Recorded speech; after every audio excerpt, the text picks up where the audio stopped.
ఎటువంటి సర్జరీ లేకుండా sciatica, spondylitis, frozen shoulder కి కేవలం 45 నిమిషాలలో నొప్పి లేని అత్యాధునిక చికిత్స ప్రాణ పెయిన్ క్లినిక్. ఢిల్లీ ప్రజలు బీజేపీపై విశ్వాసం చూపించారన్నారు కేంద్ర మంత్రి మనోహర్ లాల్ ఖట్టర్. ఇక ఢిల్లీ ప్రజలకు అన్ని పథకాలు, సౌకర్యాలు అందుతాయని అన్నారు ఆయన.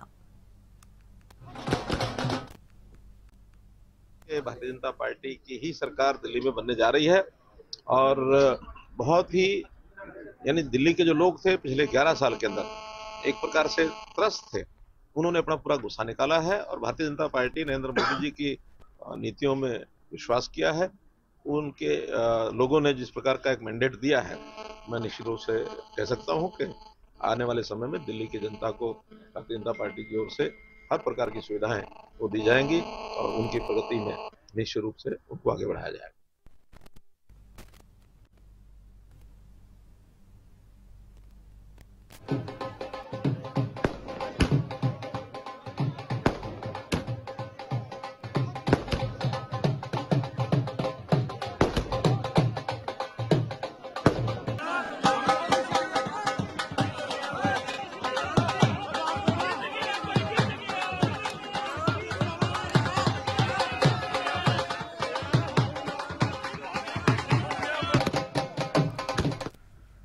ఆప్ ఢిల్లీలో కంగుతింది. 2015-2020లో ఓ రేంజ్ లో సత్తా చాటిన ఆప్ ఈసారి ఘోరంగా చతికిల పడింది.